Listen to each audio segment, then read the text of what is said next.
This Restorative Justice Life is a production of Amplify RJ. Follow us on all social media platforms at Amplify RJ, sign up for our email list, and check out our website at amplifyrj.com to stay up to date on everything we have going on. Make sure you're subscribed to this feed on whatever platform you're listening on right now so you don't miss an episode. And finally, we'd love it if you left us a rating and review. It really helps us literally amplify this work. Thanks for listening. Enjoy the episode. Welcome to This Restorative Justice Life, the podcast that explores how the philosophy, practices, and values of restorative justice apply to our everyday lives. I'm your host, David Ryan Barcega Castro Harris, all 5 names for the ancestors, and I'm the founder of Amplify RJ. On this podcast, I talk with RJ practitioners, circle keepers, and others doing this work about how this way of being has impacted their lives. Stephanie, welcome to This Restorative Justice Life. Who are you? I am a person who practices awareness moment to moment, and the question of who am I gets into identity. So I'm going to start with I'm a mother. Who are you? I'm a nurse. It's part of guides my way through the world. Who are you?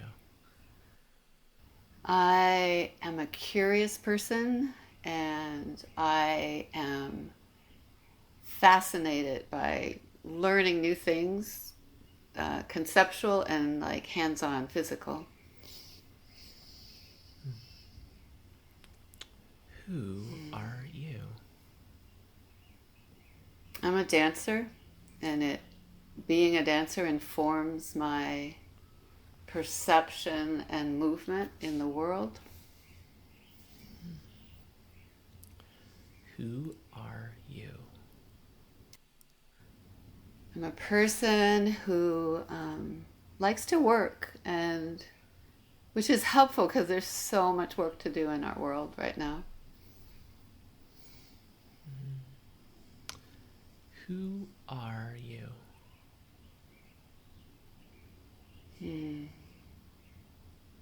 I am a 64-year-old person who grew up through a lot of different generations so far. Who are you? I feel like I'm a little child all the time, and I'm fortunate to hang out and be in a school where there are no teachers, but I am a staff, and I get to be around kids of all ages who are my teachers. Finally, who are you?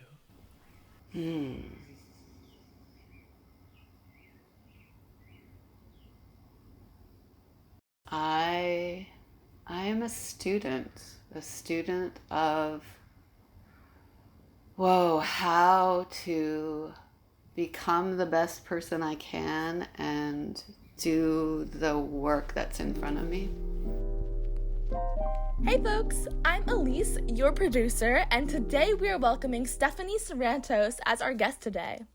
Stephanie is a founder and current staff member at the Clearwater School, which is a radical educational community where students direct their own education, share equal rights with adults, and have a voice in all decisions influencing their daily lives.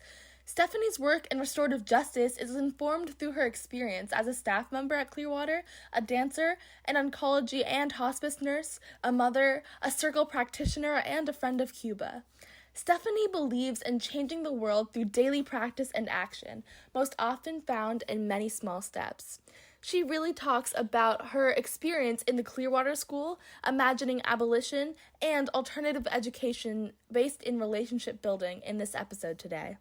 But before we get back into this episode, I would like to remind you to check out all of our workshops and courses at amplifyrj.com/learn and to join our Future Ancestor Collective, which is an amalgamation of a bunch of community gatherings, including the Imagining Abolition community, which is going to be talked about in this episode.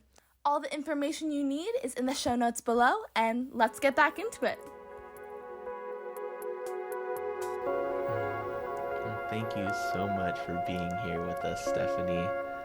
It is always good to check in. So, to the fullest extent of the question, or as much as you want to answer, how are you? I'm good. I'm good. I'm settled into the podcast, so that makes me feel good, and I have soft air on me. I'm also, there's waves through the pandemic, but in the last couple of weeks, especially feeling just the sadness of what is going on in the globe, in the world, in the city next door, and the contrast between my relative, fine, grateful for my family, comfortable or not, but it's like I have resources to determine that, and I don't know, the mess of what is surrounding us is high. It's high. It weighs on me. Yeah, I mean, I think that's been a really common response to that question. I think Christine Wong, who's been a part of our community. She introduced me to the response, fine or well, asterisk, right? Asterisk. With all of those things included, right? This is going to be released next week, but today is May 25, which is the day where a year ago George Floyd was murdered. And, speaking to another Amplify RJ community member that Eris, I was reflecting with her a little bit about how I got introduced to her a year ago today. It might have been on the 26th, right? But when we did the breathing activity that we do in all of the intro to RJ workshops, right? And then checked in after the fact, she responded I just am thinking about people who have had their breath taken away, right? Specifically George Floyd, but you can also think about the people COVID is a respiratory disease, right? Thinking about all of that. And I am well. I am physically healthy. I am vertical and ventilated, as some people have shared. But today's a heavy day. It remains a heavy time in the face of, everything that can fit into that asterisk, right? Mm-hmm. But still really grateful that we get to be having this conversation. In the midst of all of the things that come with that asterisk, how have you been able to maintain wellness? That's a great question, and one that actually has been asked in Amplify RJ spaces. Most recently, I went to the parenting group yesterday, and I've really been reflecting on how I maintain wellness. First of all, I exercise. That's my bottom line. And I go outside and move my body and I feel good. But there's so many ways that I don't rest enough or skip meals or stay really busy. And I think how I care for myself is the things I do nourish me. And I guess I feel fortunate for that. I spend Tuesday mornings in a vaccine clinic that is an equity partnership project. So a lot of community organizations reach out to especially the BIPOC community and the immigrant community to get people in for vaccinations. And it's a volunteer job, but it's very nourishing because of the brief stories that I have of someone's life and that moment of happiness of I have a little more protection to walk through the world. So people nourish me, and then also solitude nourishes me to make me ready for more interactions. Yeah. And I play. I do actually play with little tiny kids, and that's really great. Right. There are lots of ways, and I am grateful for the acknowledgement that, at some times I'm not doing enough, or I'm not doing it to the capacity that, would have me at 100 or full, right? That's definitely been a struggle for me over this year. But, in the context of your work, being able to show up for the young people, the people in your family, this is important. And I've always struggled with, we don't do self-care just so we can take care of other people. We do self-care. We take care of ourselves, our wellness. We take care of our bodies, our minds, our spirits, because that's what we need to continue to live a life beyond survival. And no, I'm just laughing at shouting out book titles, but that's always good. The subliminal messaging, right? You've been doing restorative justice work, both relationship with yourself, relationship with others, before you knew the words restorative justice, long before you came to Amplify RJ. How did this work get started for you? Yeah, that's great, because a lot of my life gets started for me. I'm not a conscious planner, and I start doing things. So I think the story about the Clearwater School and then my work with circles is kind of tells that story. So when my oldest son was young, over the first 5 years of his life, I came to the realization that I just didn't agree with public education, and I remember a time we had a small play group, a group of friends and I had created a small play group, and we were watching the kids, with the parents, we set up little activities, but the kids didn't do them. The parents did the art projects, and the kids were off in imaginary worlds that went on for hours and weeks, and then we would teach them mediation, and then they just started conducting their own mediations. These are 3-year-olds, so it's how are you feeling? Okay, well, this will solve it. Let's go forward. And we just said, wow, what if school could be like that forever? That kids could just creatively express themselves. And so this desire for a creative setting led me to become involved in creating an alternative school, which is the Clearwater School, where I still am. And our drive to enter that really had to do with not putting children in boxes and having education unwind in the way that met each person's development. My son, he loved to read, and the thing that sent me over the edge against schooling was really small and maybe an insignificant detail to others, but I visited a school that said, well, children aren't allowed to read or be read to until they've first written in their journals. And it was, that was, your crunching eyes is how I felt. I'm like, this feels painful. And so I went on this journey, not knowing where it would land. And we created a school that is based on not imposing any curriculum and having children have equal rights to the adults in the space, including an equal vote in all decisions. And it started small and it grew and then it slowed down growth. So it had waves of growth. And what we learned over the years, or what I learned, was both the brilliance of letting kids play a lot, and through that play develop passions, and through that play learn all kinds of content and creativity, but also how to be in community with others. Because some of the biggest things that worked about the school was that it's mixed ages from age 4 through 19. So it's the whole spectrum. And then it's mixed people. It's loud, boisterous people. And it's people who want to just read all day in the corner and not be, leave me alone.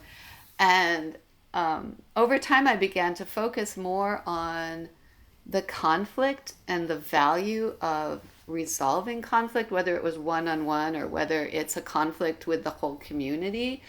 And so over time, I learned that the important things about our school are, yes, the freedom and the responsibility and the shared governance, but more the relationships and the growing up in a family or a community. And that's how I would describe our school. It's growing up in either a large family or a small community, and you live your life together and you adjust to each other.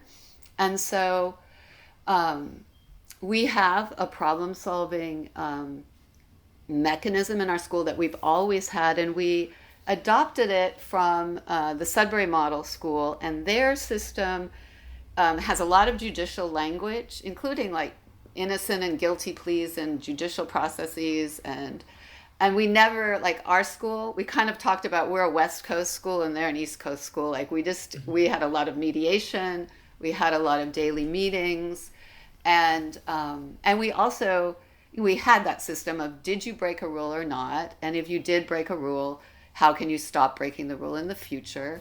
And what happened is, through this kind of, like, I learned about restorative justice by trying to figure out how to do justice in a community, and not by studying it academically. It just wasn't like one of the academic things I studied, but I watched and listened to kids. I listened to myself. And so what I'm trying to get at is this transformation that we have gone through away from the did you or did you not break the rule to what is everybody's perspective of what happened. And one day someone came in and said someone was being mean to this one kid, and there's this group of kids that have a reputation of being mean, like we're talking 7-8-year-olds, right? Mm-hmm. And I march out there in all of my indignation and like, what did you do? I was already the judge and jury. Like, I'm very judicial in this, like, whoa, you guys have to be nicer. And then luckily, in marching out there, I softened, and we had a conversation and heard all the different points of view. And one of the points of view that struck me the strongest was a kid who said, because we were sort of asking, how did you feel then and how are you feeling now about what happened? And this kid said, well, while I was doing it, it was really fun. We were teasing and tormenting this kid. It was fun, but now I feel really bad. And so that was like this sinking in from 7-year-old voices of, if we actually listen to each other, we are going to change in response to that. And then seeing the problem solving come out of the students. We as adults in that setting, we really kind of I remove those judgy voices and really listen to what's happening in front of me. And so continued to learn more and more about that. Also, another thing about restorative justice is, and it's something that why I'm drawn to your work, is this idea of restorative practice. So fast forward to learning about circle practice. And well, you jumped from 1994, 96 to when? 2015, 14, something okay. like that. Yeah. So I went to a racial healing circle. That was my kind of introduction to the peacemaking circle process. I've been in other formal circles, but that process. And so 2.5-hour circle. And afterwards, I just said, wow, I live in a circle. Our school is a circle. Because restorative practice, it isn't soft and pretty either. It's like on the playground, something like what I just described happens. Somebody's playing too rough of a game and gets hurt. And then someone else comes to comfort them, and the person that hurt them maybe runs off feeling bad, crying, and someone else goes to comfort them. So all of these relationships are happening, and people are learning about each other. And so the layers of building a community that practices caring about each other is something that I learned a lot about through the school. And what do we do when trust gets broken, or what do we do when someone is hurt? I'll just pause there for a moment, and you can steer me back on course. Because there's a ton from the beginning, and so I'm gonna bring us all the way back there, right? You are in this place now where we're using explicit words like abolition, transformative justice, right? That's not where you started. Mm-mm. It was about like, how do I meet the needs of my kid? Yes. Right. I'm curious, not everyone goes to like, I'm going to start my own homeschool co-op that turns into, that, like, what was that impetus for you? I think that was, it wasn't me who did it. It was us who did it. There was a group of people, and the people who started this school came from different parts of town, different communities.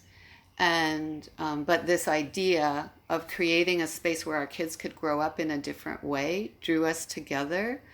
One of my close friends in that early co-op preschool, she like directed me to the group that was trying to start the school in Seattle. And so we started meeting and talking about it, and we decided to go visit the Sudbury Valley School in Massachusetts.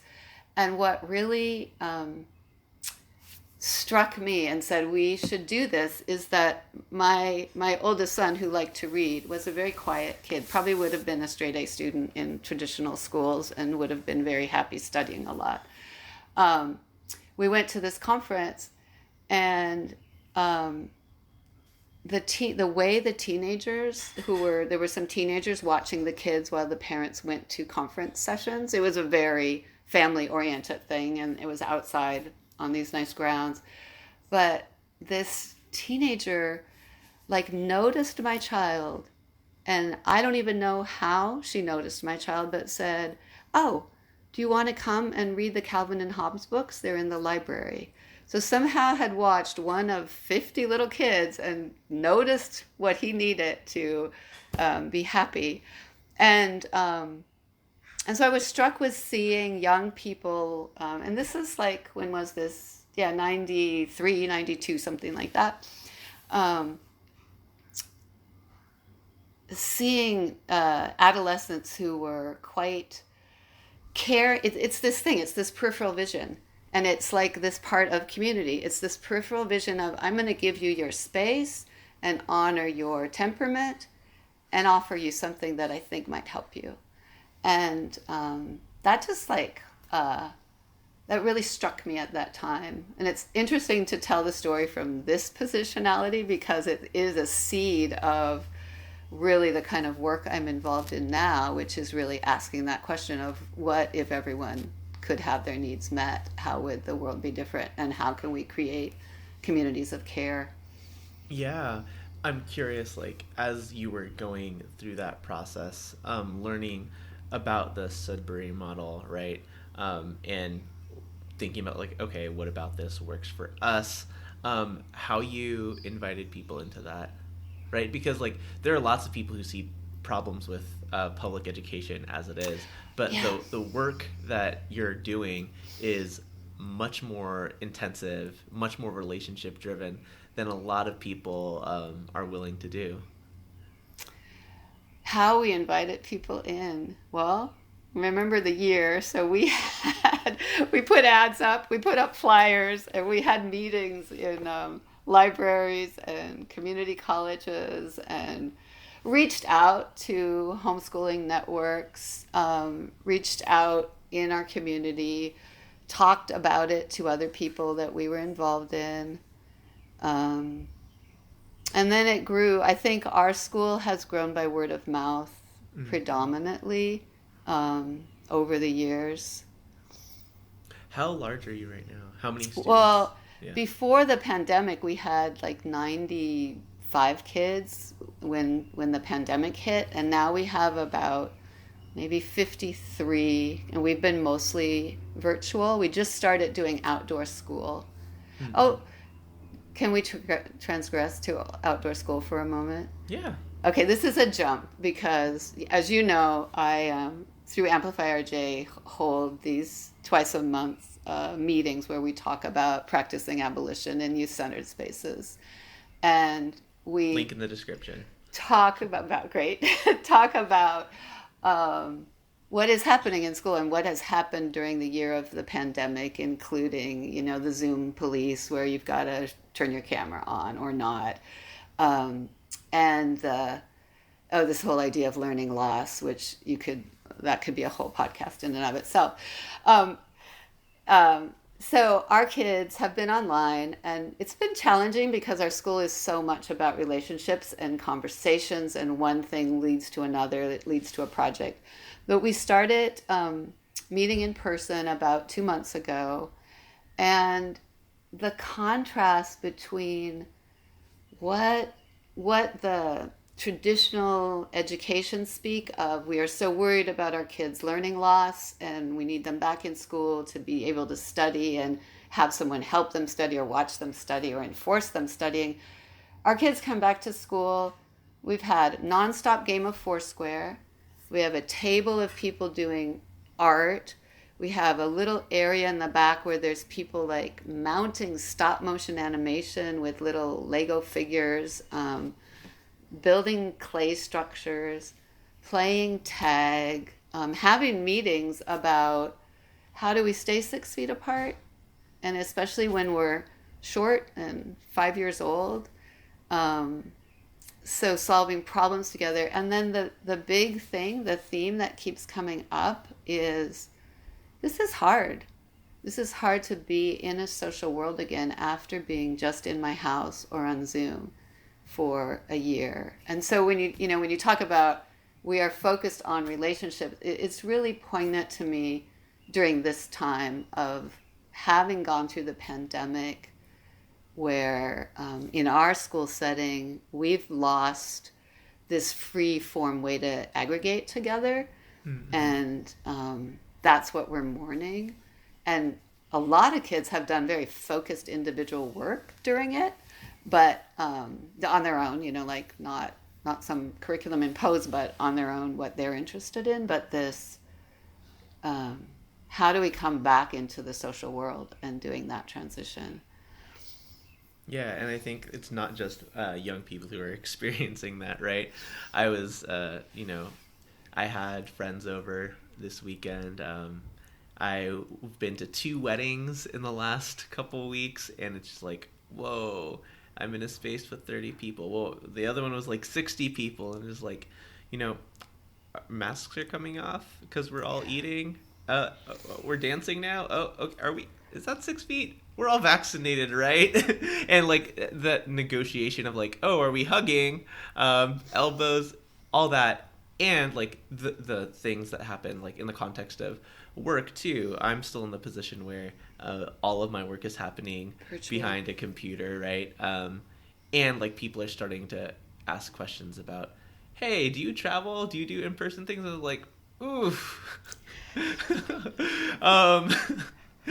That's a lot to consider, right? And like how to adapt, what we've built in the last year is a struggle. And I think in some ways, like it's more difficult for young people who are still trying to navigate the world. What are some of the things that you've been able to implement as your practices? And not implement as like, these are the rules, but like these are the agreements about like how our community is going to navigate safety in these times. Yeah. And so sort of a concrete restorative justice illustration is one of the things we've been doing in the past 2 years, really pre-pandemic and through the pandemic, is really re-examining the rules of the school, the structures of the school, the barriers that are part of white supremacy culture, and how to dissolve those, interrupt those.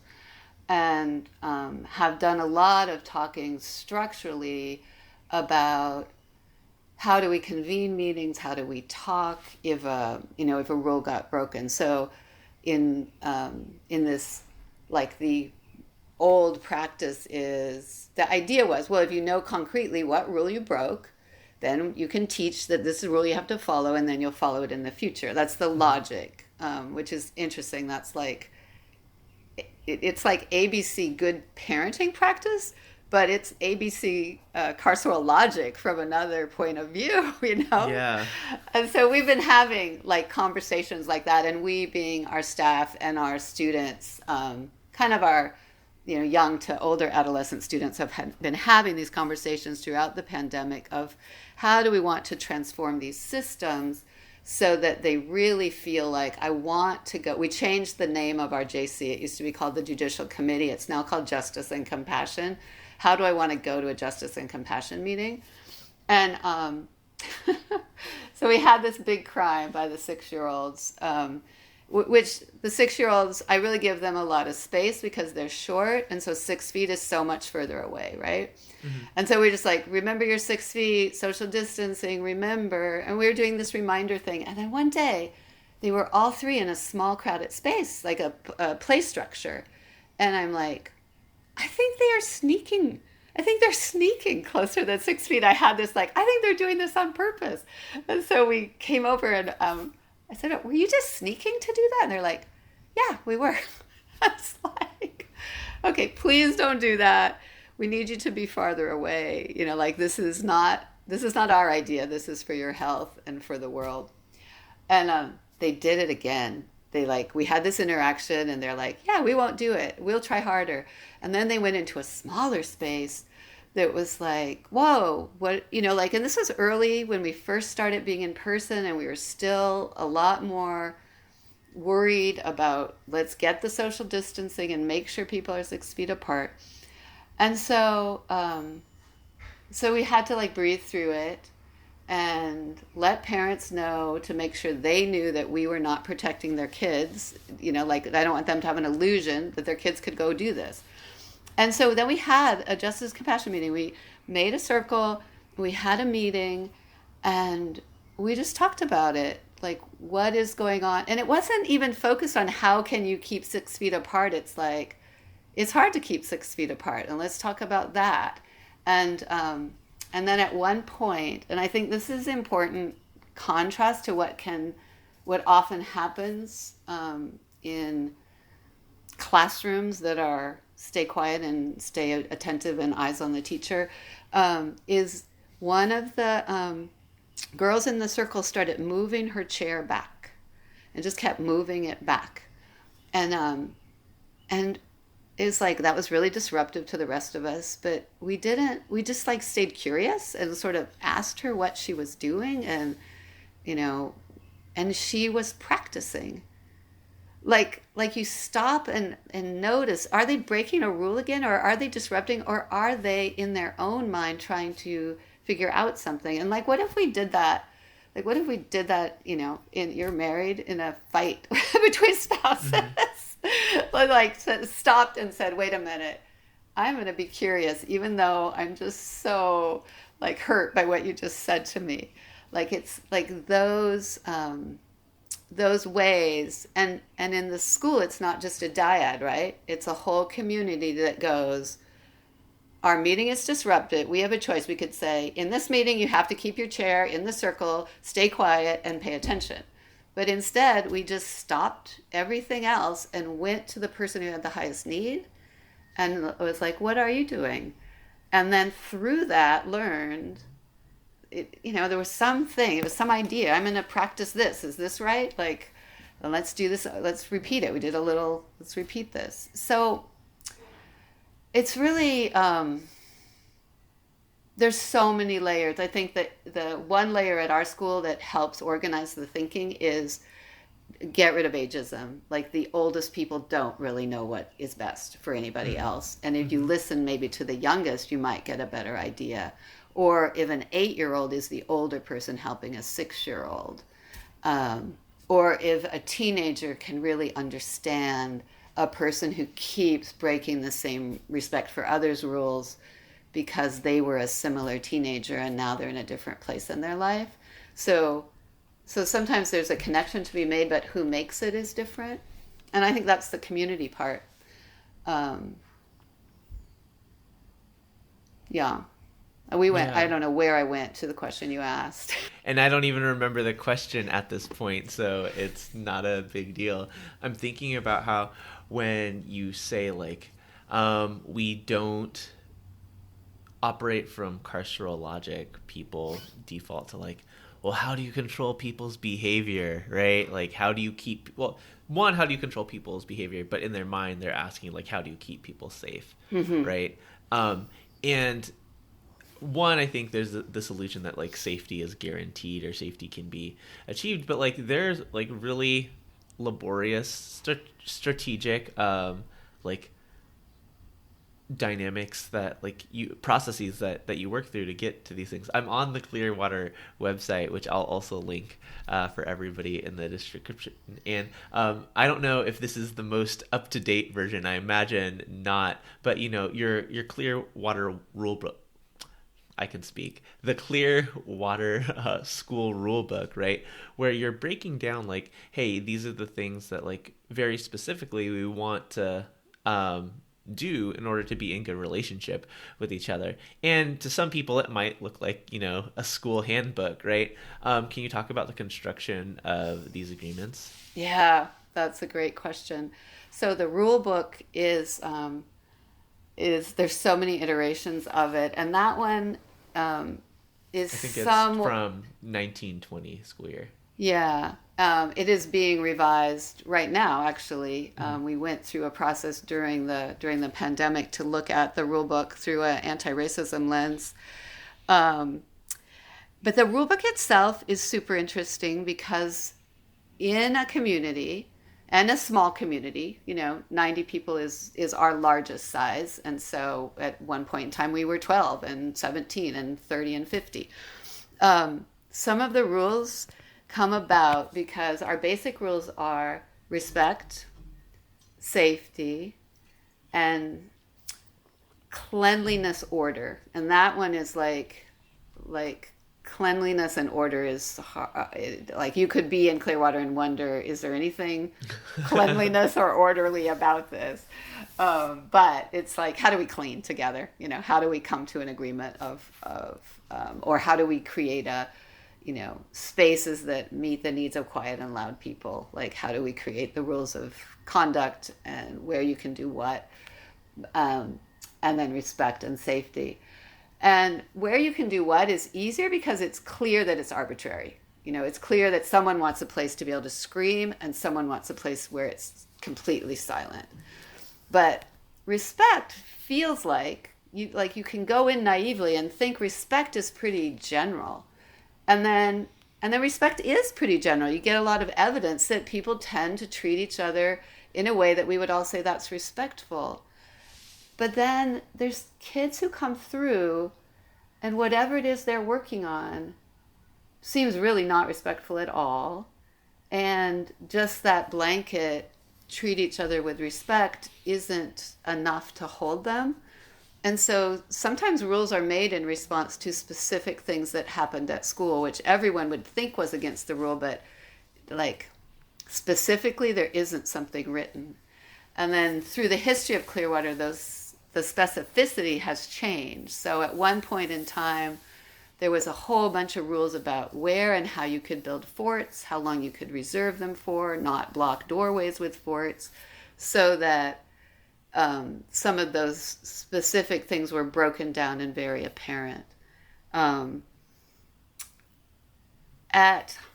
The way the rules are made, though, is in a meeting where students and staff meet together once a week and say, what rules do we need? You know, we started the school, we had 0 rules, and our first rule was respect for all people. And then a few months later, it got changed to respect for all things after a couple of kids took a slingshot and actually hit a squirrel. And then the kids who hit the squirrel felt so bad about what they had done that they said, we need a better rule. And then we also learned that slingshots are defined as, this was the first few months of the school, are defined as a weapon, so you really can't even have slingshots in the school. So that was just an example of a whole bunch of things. There are outside structures that determine our rules because we are a school in the state of Washington. So there's that. But then there's also the, how do I interpret the rules, and are they specific or general enough? life. And either way might be important. If a rule is too specific, people doing that specific thing might not be breaking the intent of the rule, but they'd be breaking the letter of it. And if it's too general, there's a lot of people who don't understand it. That's kind of historically the rule book. Where we are with the rule book now is really moving more towards restorative justice languaging that's more familiar, of looking at the harm that is experienced and by who, and then looking at, we've always looked at a more transformative justice lens of, if this rule isn't working. And so in our committee, we'll say this rule got broken, but it was a bad rule. So maybe we need to go back to school meeting and say, this rule needs to be changed. People are breaking it in the course of leading peaceful, respectful lives at school. So we should really change this rule. Or likewise, somebody does something that is harmful, either breaks things or hurts people's feelings or causes another problem, and then we would go to school meeting and go, we need to put in a better rule so that everyone can understand it. Another thing about the rules, and I think this is really important for educators, is that we have a very high neurodivergent population of kids in our school. It's a really good school for kids who need to control their own sensory input, who are hyper-focused on the things they want to do and don't want to pay attention, who need to get up and run around because they're in their bodies, or who, it's a little harder, but also good for people who really need to decrease the sensory input and find a place to be quiet, so they're not having demands to participate in ways they're not ready for. And so then it's not necessarily how the rule is written, or it's really helping people who have who read this rule and through their neurology do not understand the intention. And so there's a lot of walking kids through that, and so taking a generalized rule and making it more concrete for kids who learn better that way. And then for other kids who are like, everyone should just, like some people just like say, we should just treat each other well. And some people embody that. And for those people who embody it, they don't want all this other language and all those specifics. And they're the person that just kind of comes over and says, you don't need to do that here. Let's do this instead. Yeah. And I think about like someone listening thinking like, oh my gosh, that takes so much time. How do you even teach them? So, okay, it does take so much time sometimes. Sometimes we have excessively long school meetings. We have a thing called community norms. Mm-hmm. So if there's a thing going on, a good example is music, loud music playing, and then you can add, just the volume is one thing, then you can add to that explicit lyrics in the music. That's another thing. And we can have a school meeting to say, what is our community norm around this? That it could be an hour on that, the music that was playing during a Foursquare game when I was trying to draw with chalk on another part of the playground. So that does take a long time. And it also is the very essence of hearing multiple perspectives, allowing people to struggle with their own perspectives, and learning something new. So that, yes, that's the yes part. It takes a lot of time. But the not necessarily does it take a lot of time goes back to the difference between thinking restorative justice happens in a meeting or in a rule. And what happens is this culture happens that spreads. And right now, while the school's outside, you can actually probably just map it if you're a sociologist, because of the way people like give a look or pat. Well, you can't pat anybody because of COVID, but just go a little closer and say, are you okay? What's going on? Or in a Foursquare game, you can get a lot of respect issues going because there's egos, there's balls, there's, dispute about whether it's on the line or out of bounds. And so this infiltration happens all the time in real time. And then I will say, it is not distracted by the fact that you're at school for the purpose of doing an assignment. You're not. You're at school for the purpose of learning how to be a human being in your world. Mm-hmm. And say that again. You are not at school for the purpose of doing an assignment or accumulating content knowledge. You are at school to learn how to be a human being in your world, in the world you live in, and the world you're moving into. Yeah. And I think like when we work from that assumption, right, what is time? Right. Right. Yeah. Right. And like that's not the reality that like many people are experiencing when they're navigating schools. You know, in the Imagining Abolition gatherings, you're you're gathering, sharing, learning with and from many people who identify as educators or facilitators of childhood learning, or partners in childhood learning, who aren't working in spaces where things are so relationship driven.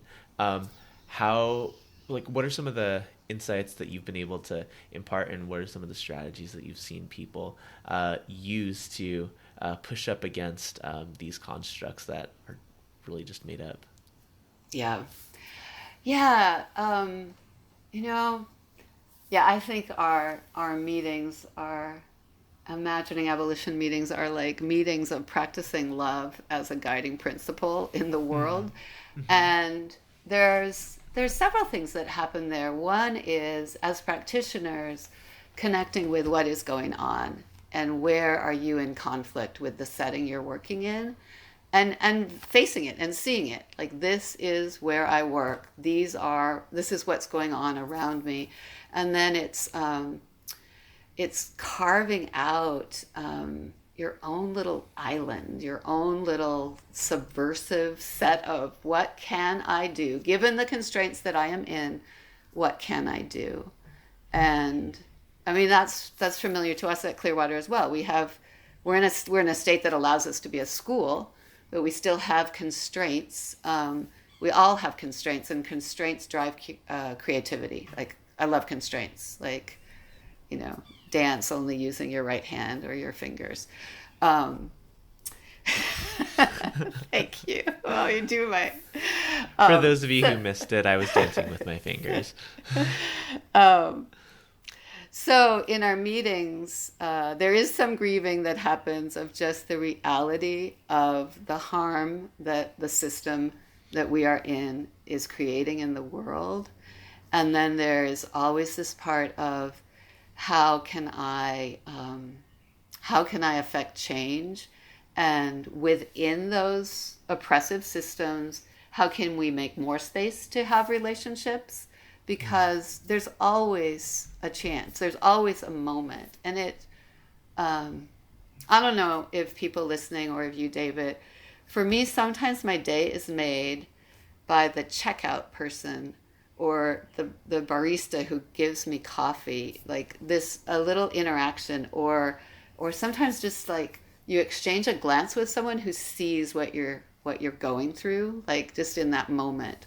And I think everyone has that possibility to offer their students the recognition that this is all arbitrary, and the let's take an extra breath and pause.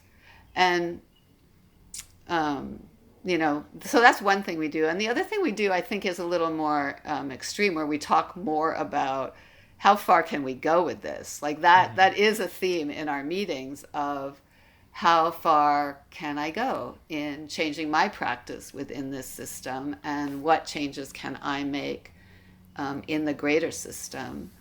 And that was greater with a T, but like I know some of the strategies you're talking about, like grading, right? Like, I'm not going to do grades the way that like people have, historically done them, right? Or the way that I'm being asked to do them. Sure, I'll turn something in, right? But is that represented? In Clearwater, you don't have curriculum, right? Mm-mm. You don't have tests or it's project-based, student-directed learning, right? What are some of the ways that you've challenged folks who are in more traditional classroom settings to move into some of those practices? Oh, it's interesting. It's not in my vocabulary to challenge people to move into practices. Invite people to move into practices. Inviting is, I tell a lot of stories, and fortunately, unfortunately, the stories still like have to land in the dominant paradigm. So the dominant paradigm of school is when you're done with school, you will be able to enter the world and do something that makes you happy, or go to college or get a job. Like there's a thing. And so I think, so you mentioned you didn't know that I went to graduate school, and in graduate school I did qualitative research. And in qualitative research, the idea is to find an instance, find a case study that disproves a theory. And then that opens up the room for building new theories. So if we have a theory that school means, the essential learnings that you must have, and we give enough case studies of people who don't have those prerequisites, who didn't learn to read when they were 8 years old. In fact, learned to read when they were 11 or 12 and really started enjoying reading when they're 18, and at 20 are avid readers and writers. That disproves that theory that you have to be at a certain place at age 8. Mm-hmm. And so those stories help me, and they help me.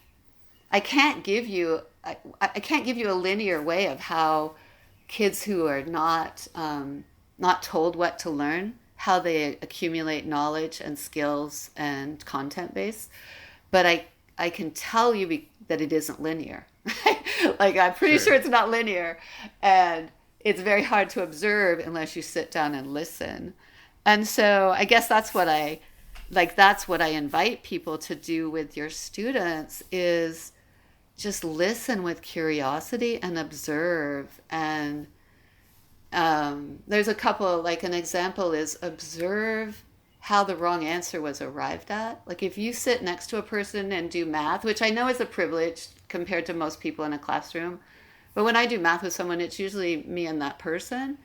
And I love the errors, because I'll go, oh, that's exactly what you should be doing. You just ended up with the wrong answer. Or I had never seen anybody think it through in that particular way. And it doesn't have to be math. It could be anything. So really observing and asking, is this really a problem here? Or is this actually brilliance that I'm seeing, even though it's not getting that person's assignment done, or it's not keeping that person on track on their curriculum. And I think that's, that gets outside of an individual practitioner's control, because there are so many things piled on, so many requirements, so many milestones you're supposed to meet. But what you can do is maybe interrupt the child's narrative of, you're not meeting what this school has told you have to do, but I see how you're thinking. I see how you came to the wrong answer for this test, but keep thinking that way, because you're going to go far if you keep thinking that way. Yeah. So people who are in school, I'll say quote unquote leadership roles within the hierarchy, what is the invitation for them? Listen to your heart. Like, notice. It's so interesting, because there are so many people who hear about Clearwater and just, I wish I'd gone there as a kid. And yet there's still this fear we have as a system to diverge from a system we all agree is not serving us well.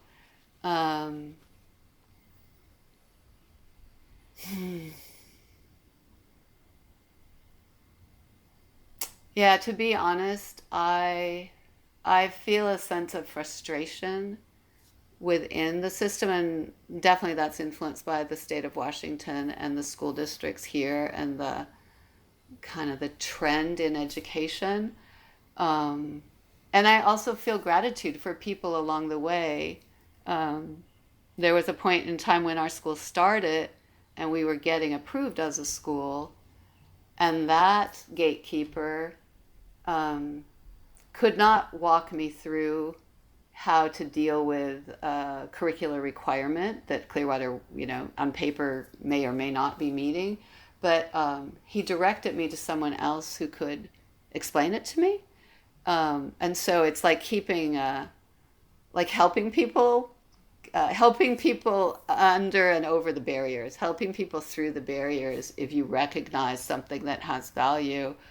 Um, I hope I hope that from COVID that the colleges and universities are going to start changing, because there's 2 years where standardized tests were not required for college admission. Mm-hmm. And if you pay attention to those kids that got in without having to test and where they are in 4 years, that might change minds about the predictive value of an SAT score.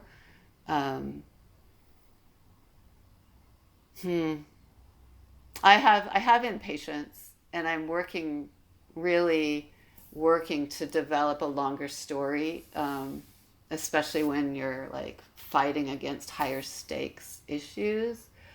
Um, and I know there's leaders in schools of education who are really thinking about different ways of doing things, and I know how long that takes to trickle down, and I know how long it takes to break through politics and other factors that control our lives. But yeah, I need someone else to hold that vision. Do you have a vision for that? Um, I've never thought of myself as being that person. For me, like Amplify RJ isn't about restorative justice in schools. It's about saying, hey, these are restorative justice principles and practices and values. How does this apply to your life? And a lot of the times people come to us as educators, and we're trying to challenge people to go beyond that, right? Like you're a person having a human experience, and one of the things that you do is work with young people as they're learning about the world. But that's just one part of it. So I don't think it's my job to do that. And maybe that's just another podcast that we spin off of this with. Yeah, I guess I can shout out NACRJ, the National Association of Community and Restorative Justice, for a grant that we just received to continue to expand this podcast. So excited about that, and maybe that's one of the ways that we spin this off to do an education focus. But that's just me processing out loud as you turn the question back to me. I'm good at that. It's also more than education, I think, which, like I went outside the system, and I had the resources to do that, and a group of people who are committed to creating a different kind of education, but it's also a different way of life. And so it's,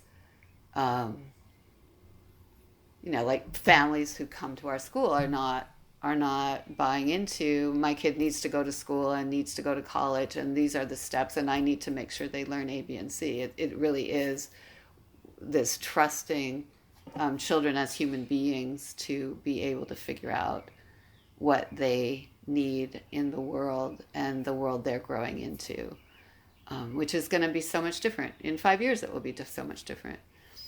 Yeah. In the 20 plus years that you've been at this, you've had many, probably hundreds at this point, students graduate. What are the stories that warm your heart when you think about them? Oh, there are so many stories that warm my heart of students that graduate. One was a kid who wanted to make a lot of money when he graduated, and he went fishing in Alaska and came back and had bought himself the truck he wanted. Mm-hmm. And then I have the fortune of knowing most of our graduates, and went on from there to lead a really adventuresome life. Went into the profession of working at sea, and which allows you to work intensely for a short period of time and then do a lot of traveling and adventuring.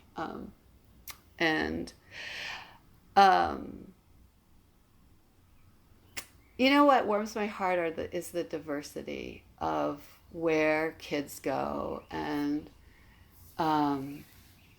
we recently one of our students did a very academic life. He was a baby that loved math. He would read the clock as if it were would read the clock like 1:23. Oh, the clock is adding 1 + 2 = 3. I mean, it's like a 3-year-old or something. But then that became his passion for his life. He started a math club at Clearwater because he liked going to math camps. And in order to get into one math camp, you had to take, so the opposite. He wanted to take a standardized test. He had to take this speed standardized math test in order to get into the math camp. And so I proctored an exam for him, very by the book, proctored the whole thing. And he graduated from Clearwater with an AA with, up here we call it Running Start, where you go to high school and college at the same time. So he had an AA, high school diploma, graduated from University of Washington, a hard school to get into, and is starting a job this summer. A recent favorite story is a kid that caused a lot of respect rules to be written.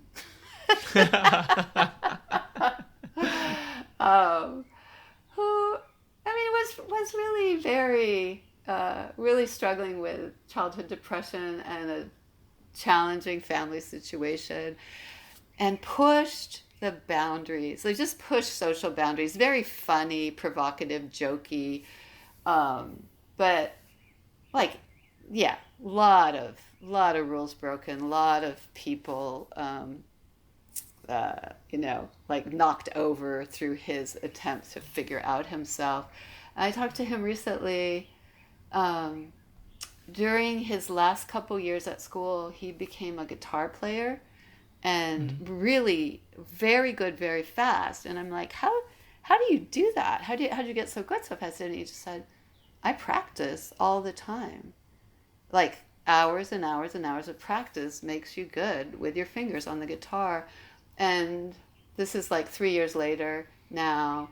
He's he's at a university and preparing to go to medical school, and in a fellowship studying Alzheimer's through a program that he applied for to have his bachelor's program supported as a grant to support people through their undergraduate education. And so, and wants to be a psychiatrist. Like that, what warms my heart about that is that goes back to the beginning of the story about what is restorative practice. This kid who was just, verbally and physically, more verbally than physically, just like punching people, like just very provocative, very sharp. The empathy and heart that was driving that behavior, that was also seen at the time but harder to see, is what is shining now in where he is and where he's going in his life. And I think what warms my heart about that is that it's missed.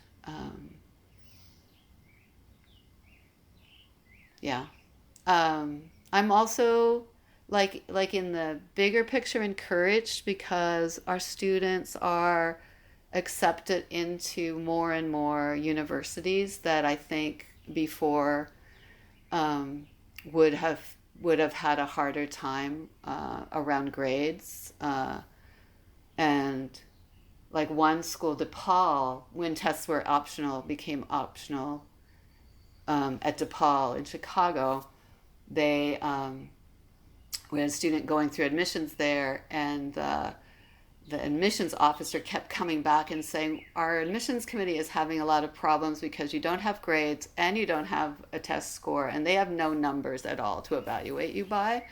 But she was committed to having been in admissions without grades in other settings to like open the door for that. And I think that that's like a hope for the future that I have, is that as higher education values more alternative routes.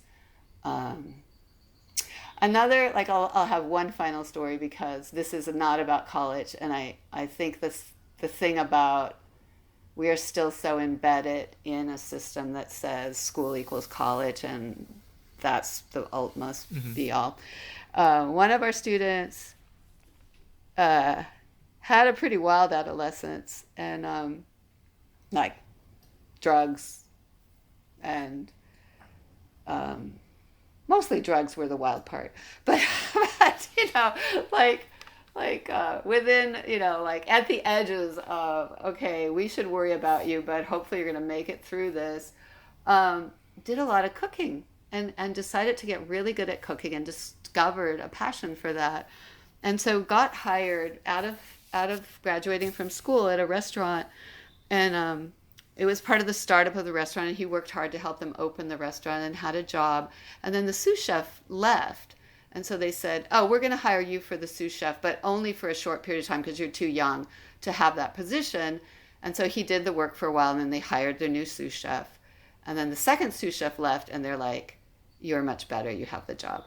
And it was like this, it's sort of a dream come true. It's sort of I actually learned what I needed to learn and let people go, break out of their assumptions. Yeah. And I think part of me was feeling cringy as in your responses, as you're like, and this person went on to do this thing, and this person went on to do this thing, and like, how do we divorce ourselves from like working within those systems of like, and this is the job that they have now, and this is the college that they got into, and all that, and that is still the world that we live in, unfortunately, right? But it's encouraging to know that there are other ways to get there that don't rely on carceral logic, standard-based testing, punitive ways of controlling people's behavior. And it's doable. It takes resources, it takes time, it takes a lot of, I imagine, literal blood, sweat, and tears, right? It takes an immense amount of love, like you were saying, for the people who you're accompanying on this journey, right? Both students and families, and the people who you're doing the work alongside, right? I know you're a very small team of people who are actually like, quote unquote, paid staff, right? To do this work, but it's possible and doable. I want to echo what you said because I think that's so important. And it is that while we are practicing this alternative thing, we are still stuck in this paradigm. And my immediate, what people want to know is, do people go to college? Do they have happy lives? And I sometimes, I just feel we're perpetuating this idea, this productivity idea, and this more is better, and this, well, you can do that as long as you fit in, when really, we're really raising kids to not fit in and to question. And I just, there are so many kids at Clearwater who don't have, they made a film or they are great artists, but they're a person who knows how to navigate the world and stay within their energy level and find friends that they care about.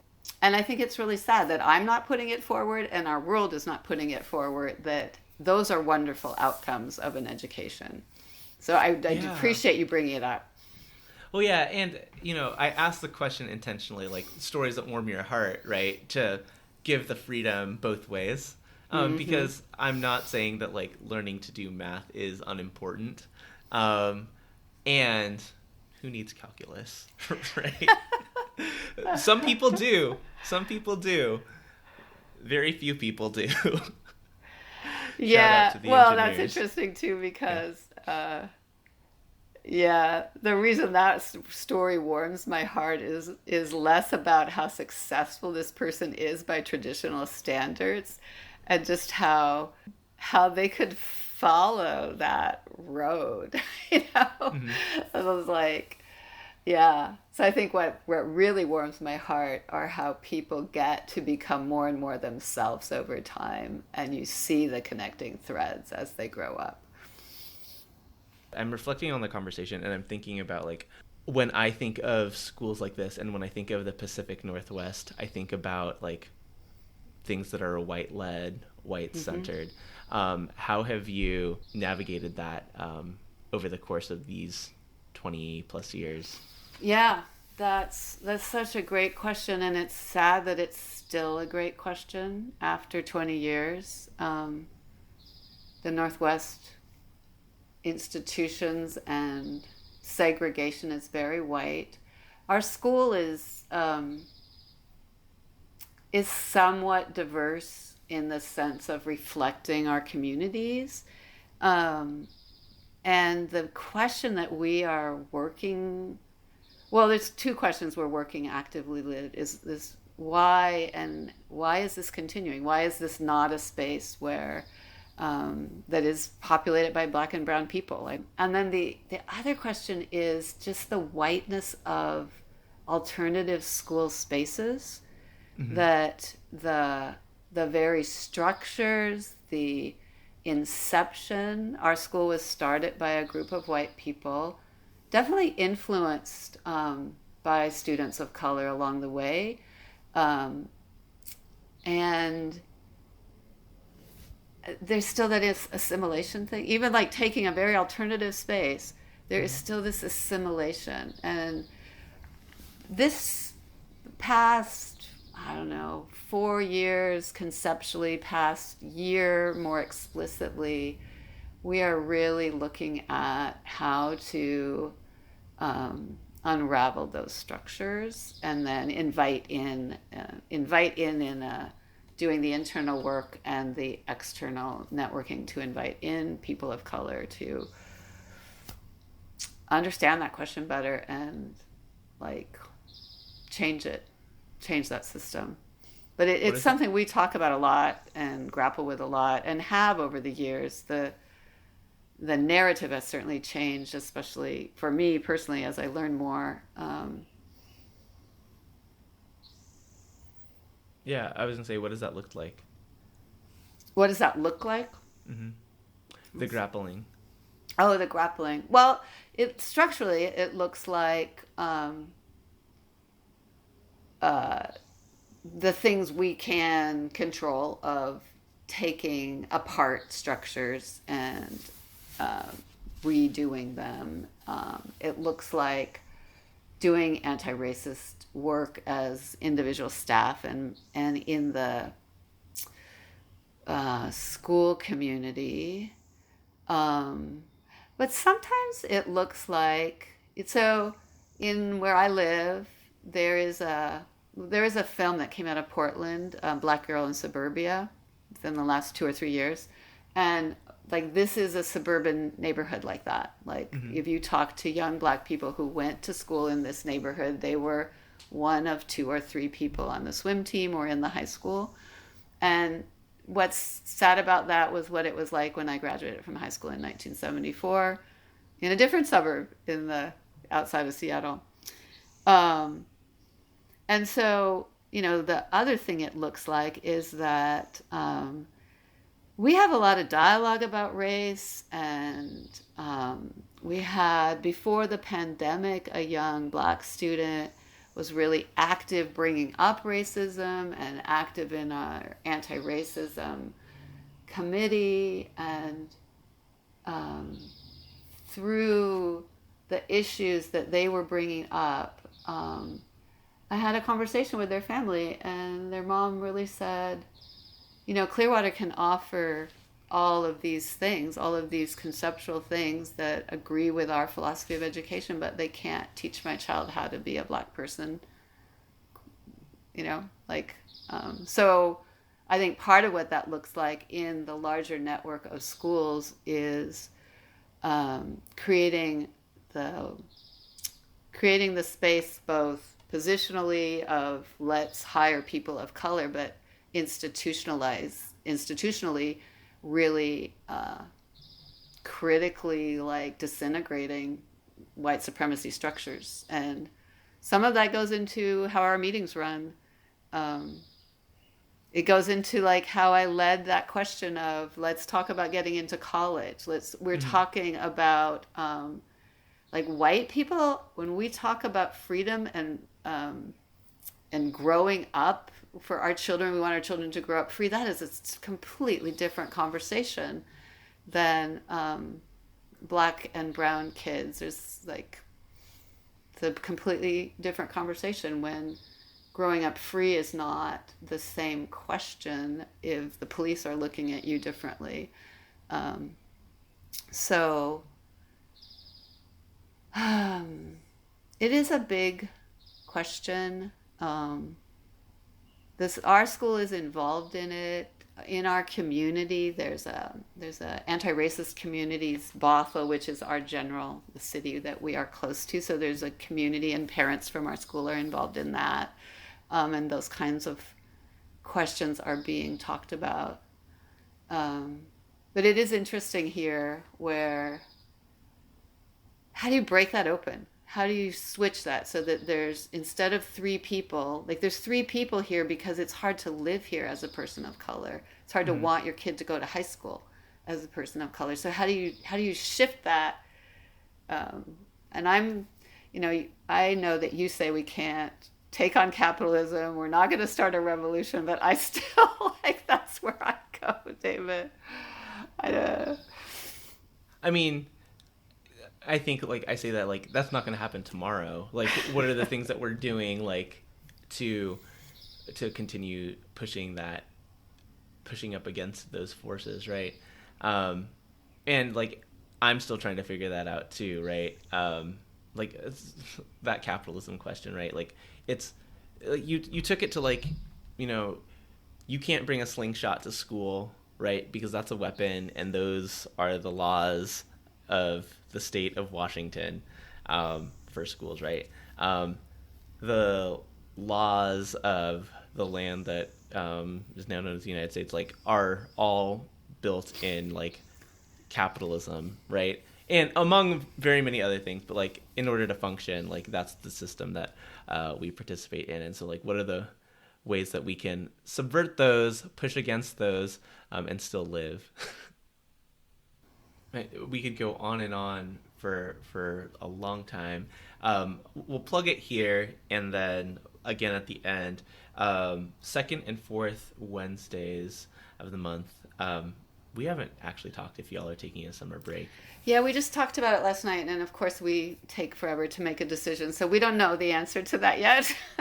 So at some interval of time, there is space for you to join Stephanie and Des Moines, who I don't know tomorrow. What episode number. Well, it won't be tomorrow when you broadcast this. Yeah, this isn't.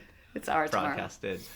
Yeah, it's our tomorrow. But in the future, you'll be able to join Des Moines, who was a previous guest on this podcast, and Stephanie in their Imagining Abolition in Youth-Centered Spaces gathering. They generally meet bi-monthly, but we're reevaluating our summer schedule. And so link to that is in the description, as well as links to the Clearwater School to learn more about Stephanie's work there. Those are all the things there. And we'll plug this again at the end. But the questions that everybody answers: define restorative justice. Okay, I'm not going to try to define it, but for me, my idea of restorative justice is living with intentionality, making, nurturing, maintaining connections, and embracing accountability, creating a space where accountability is a gift and a step towards something better going forward. As you've been living this restorative justice life, or whatever words you use to define it, what's been like an oh shit moment, and what have you learned from it? I feel like my life is defined by moments like that.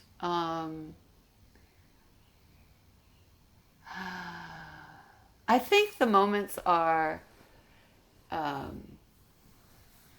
as especially like coming from circle practices where we're really learning to slow down and listen to each other. The way that that's influenced me is just at this personal level to take accountability and to just kind of let go of what's not useful, like the defense of self blame.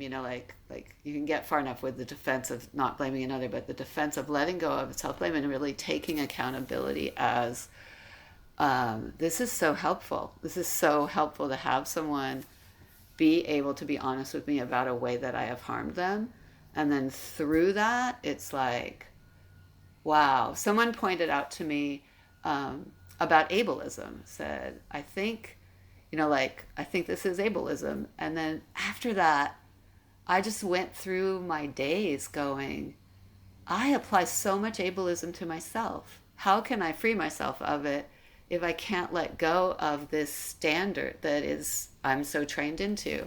And so that was one recent one. And then the connecting thread, though, is the ability to take in these ideas and work them in yourself. And as you become more facile and more willing and more open or dissolving, then it becomes part of your vocabulary and part of the way you walk through the world.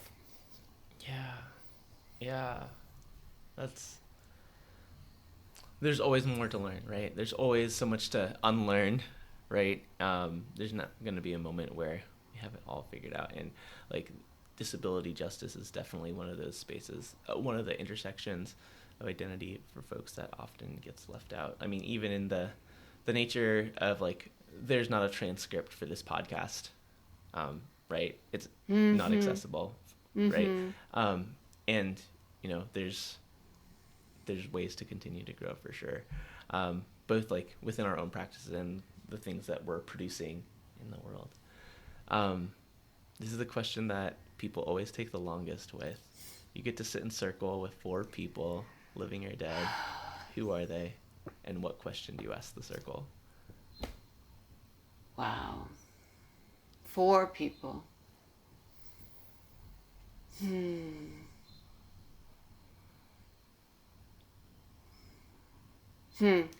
I think my mother, my father, only 4 who, my grandfather, my father are not alive. And then the 4th, I want 5. My brother and so it's my paternal grandfather and my maternal grandmother. And the question is, what is the value that you put into this circle to guide our family? As you think about your family, what's the value that you would want to put in? The value that I want to put in with my family.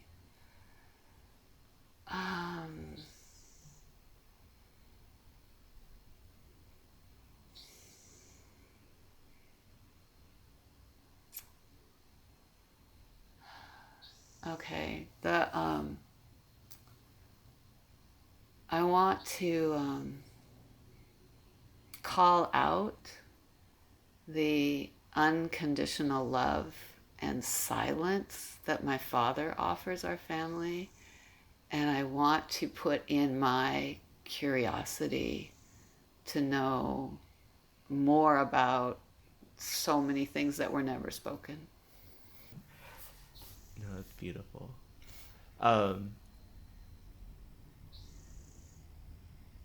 what's one thing, a mantra or an affirmation that you want everybody listening to this podcast to know? I think the mantra is lead with love. Mm.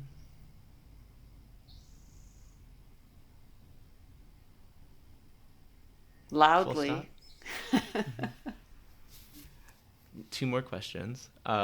Who's one person I should have on the podcast? And you have to help me get them on.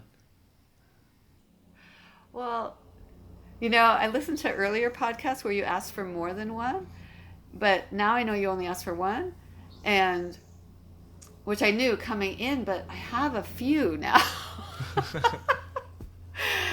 So I'm gonna you can edit it, right? You can choose one. So one, I don't even know if she would want to be on a podcast, but there is a person who works at the Philly Free School in Philadelphia, and that school is there are more students of color. Like the students of color are the majority of that alternative school that's the same as our school. So in the sense of hearing about alternative schools, that would be one to talk to. What's her name? Her name's Kiana. And also Mark Philippone is another staff member there. And I don't know Kiana's last name, but I would reach out to both of them for you. Yeah. And then there's, of course, Pamela Taylor, which I didn't talk about circles. And I love listening to Pamela talk about circles. Well, definitely. So a whole plethora of people in it. And then finally, I know we mentioned some of these things before. How can people support you, your work, in the ways that you want to be supported? Oh, okay. Supporting me and my work. In the work of really wanting an alternative in education to exist for people and wanting the power of relationships, it's really to think about these concepts and bring them into your perceptions as you look as a parent or an educator. Can come to our conversation group,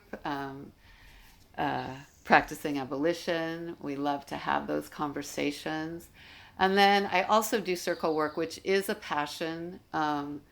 With Pamela Taylor, we lead circles and we teach workshops to teach other people how to become circle keepers. And I love that work, and that's the Circle Works, if you want to join with us in that. And I think really, like, my question goes back to self-care, is each of us are in this bigger fight. If we are engaged in restorative justice, transformative justice, abolition work, it's to consume information, educate yourself, and then find your work, find your step and your way of contributing, and honor that and do it. So. Yeah. And that looks different for everyone. But, you've given us so much of your story, your wisdom, your experiences, that I'm sure lots of people gleaned from and are better for. So I want to thank you so much for your time and your willingness to share. Any other words you want to leave the people with? Oh, just thank you, David. And I also want to support your work, and I think people listening are doing that too, but you've created this great platform that brings together some really incredible people. Maybe the last kind of my edge and my constant work is just really moving from the individual to the collective. And that was the story that the school taught me, and that's the work. That's where the hope comes from. That's where the creativity comes from. What we can't imagine ourselves, if we get a large enough circle together and put that thought together, then we can imagine how to influence policy or chink away at capitalism. Whatever needs to happen, we need to do it together. Yeah. So. Absolutely. Well, thank you so much, Stephanie, or Dr. Sarantos, as They call me Dr. Steffi. Dr. Steffi. Thank you so much, Dr. Steffi, for all that you've shared with us. We get to talk for just a couple more seconds after this, but to everyone else, thank you so much for listening. We'll see you again next week. Elise here. Thanks, Stephanie, for all of the amazing things that you contributed to this episode, and I have learned so much about alternative education. Here are some things that I've thought about coming out of this episode. One thing that always sticks out to me in these episodes is the idea of listening with curiosity. Stephanie really brought this point home, and I think that is so important because I feel that we often listen to respond or even listen to understand, and I think that listening with curiosity is one step further because it requires you to ask questions and dig deeper, not just respond. I also really appreciated the values and principles that the Clearwater School uses to inform its education. I think that instead of having school rules or a school handbook, the reason that they have these principles and values is for relationship building. I think that distinction is so important, and it makes it really clear that the root of the school is relationship building. The efficacy of alternative schooling is often boiled down to, oh, well, do they still go to college? Do they still do all of these great things? But I think that one of the most important things is relationship building is the foundation, and they come out with better relationship making skills. I think traditional education is so important, but we cannot discount the importance of emotional education. Another thing mentioned in this episode was how do we include people of color in alternative schooling? I think that this type of schooling can often be seen as a risk because it is non-traditional. There are so many equity factors as to why alternative schooling might not be as accessible to people of color. But also, in spaces such as the Clearwater School, there is a big push in order to include more people of color in that community. How do we extend emotional education to all students, especially BIPOC individuals?